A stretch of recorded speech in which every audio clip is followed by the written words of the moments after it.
తెలంగాణలో రాజకీయాలు హీటెక్కుతున్నాయి. నేతల మధ్య మాటల తూటాలు పేలుతున్నాయి.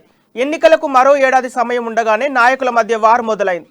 ఒకరిపై ఒకరు ఆరోపణలు విమర్శలు చేసుకుంటున్నారు. ప్రస్తుతం Nizamabad BJP MP Aravind, TRS MLC Kavitha మధ్య మాటల తూటాలు పేలుతున్నాయి.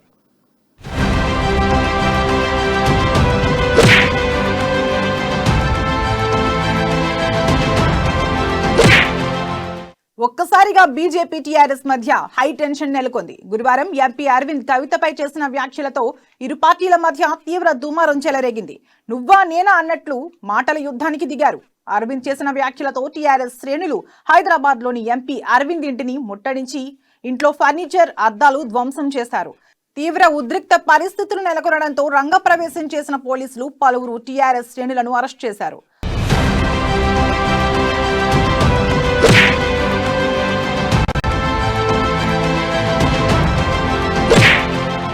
అటు అరవింద్ చేసిన వ్యాఖ్యలకు కౌంటర్ ఇచ్చిన కవిత అరవింద్ పై తీవ్ర పదజాలంతో విరుచుకుపడింది.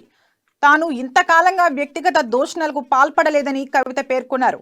అరవింద్ భాష చూస్తుంటే ఇలాంటి రాజకీయాలు అవసరమా అనిపిస్తోందని భావిస్తోందని అన్నారు.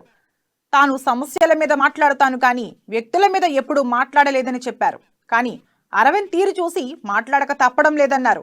మళ్ళీ తన గురించి కానీ పార్టీ మారడం గురించి కానీ మాట్లాడితే నిజామాబాద్ చౌరస్తాలో చెప్పుతో కొడతానని బహిరంగంగా కవిత హెచ్చరించారు.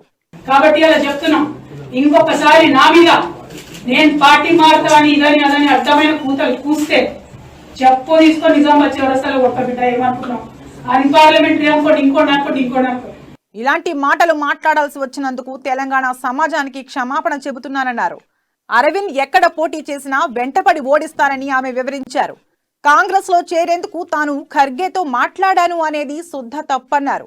తెలంగాణ సమస్యలపై పార్లమెంట్ లో అరవింద్ ప్రశ్నించిన పాపాన పోలేదన్నారు. తెలంగాణ ప్రజలకు నేను క్షమాపణ చెప్తున్నా మాట్లాడుతున్నాను, కానీ ఈ వ్యక్తి రాజకీయంగా ఎక్కడ పోటీ చేసినా అక్కడ పోయి మరీ ఓడిస్తా. ఎక్కడైనా పిచ్చి పిచ్చి వేషాలు మాట్లాడితే మాత్రం మెత్తగా దంతం వెంటబడి ఓడిస్తాం చెప్తున్నా. ఇవాళ ఇంకో విషయం నేను చెప్తున్నా, అడగండి ఖర్గే గారిని. ఇంతమంది ప్రశ్నితులు ఉన్నారు కదా, నేను ఫోన్ చేసి నేను అడగండి ఖర్గే గారు మాకు పార్లమెంట్ లో తెలుసు. మాలాంటి ఫస్ట్ టైం పార్లమెంట్ మెంబర్లు అందరినీ కూడా దగ్గర కూడేసుకొని మాట్లాడి అనేక విషయాలు చెప్పేటోడు. ఫ్రెండ్షిప్ ఉంది, అందరితో ఉంటారు, 100 మందితో ఉంటారు. తన జీవితం తాను నమ్మే ఏకైక నాయకుడు కేసీఆర్ అని, తన రాజకీయ ప్రయాణం కేసీఆర్ తోనేనని కవిత స్పష్టం చేశారు. తనకు బీజేపీ నుంచి ఆఫర్లు వచ్చిన మాట నిజమే. షిండే మోడల్ ఇక్కడ అమలు చేయడంపై మాట్లాడారు. There have been multiple proposals given to me by various people. I'm a very decent politician. I want to remain in this country in politics for a long time. I'm not going to name anybody.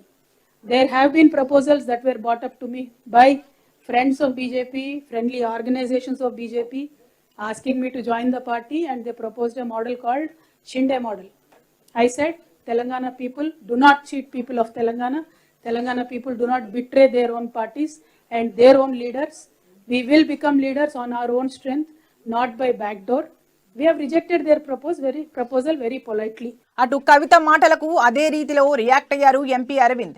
KCR మాట్లాడినట్లు నేను మాట్లాడనని తెలిపారు. తామేమైనా కేసీఆర్ మీద దాడి చేశామా అని ప్రశ్నించారు. తన తల్లి ఇంట్లో ఉండగా భయపెట్టించేలా దేవుడి పటాలు, కారు అద్దాలు పగలగొట్టారన్నారు. ప్రగతి భవన్ మీద ఎప్పుడైనా దాడి చేశానా అని అరవింద్ ప్రశ్నించారు. నా తల్లిని భయపెట్టించే హక్కు ఎవరిచ్చారన్నారు. ఆయన విపరీతమైన కుల అహంకారంతో మాట్లాడుతున్నారని మండిపడ్డారు. తన మీద పోటీ చేయడానికి ఆహ్వానిస్తున్నానని చెప్పిన అరవింద్ దాడులు చేస్తే భయపడేది లేదని పేర్కొన్నారు. నిజామాబాద్ చౌరస్తాలో ఆమె నా ఎంబడవాడి నన్ను ఓడిస్తా అంటే నేను వెల్కమ్ చేస్తున్నా, రండి కొట్లాడదాం. నేను 50 సార్లు చెప్పిన కొట్లాడు, ఇప్పటికన్నా ఫైనలా మళ్ళా మాట మార్చుకుంటుందా? ఇంత రియాక్ట్ అయిందంటే మరి ఆ ఫోన్ కాల్ నిజమా కాదా అన్నది ఎంక్వైరీ కావాలి. ఫస్ట్ నా తల్లిగారిని ఇంట్లో ఉండంగా భయపెట్టించి, మహిళలు ఉన్నారు, అందరూ వేరే మహిళలు ఉన్నారు, వాళ్ళని కొట్టి, దేవుడి పటాలు ధ్వంసం చేసి, టేబుల్ వాళ్ళకు కొట్టి, కారద్దాల వాళ్ళకు కొట్టి, ఇంట్లో కిటికీలు వాళ్ళకు కొట్టి, అంటే ఇది ఏందన్నట్టు? నీ ప్రగతి భవన్ చేసినవా? నా తల్లిగారిని భయపెట్టించే హక్కోడిచ్చింది నీకు. కుల అహంకారంతో మాట్లాడుతున్నది, విపరీతమైన కుల అహంకారం అయిపోయింది. ఈ కేసీఆర్, కవిత, కేటీఆర్ కి విపరీతమైన కుల అహంకారం అయిపోయింది.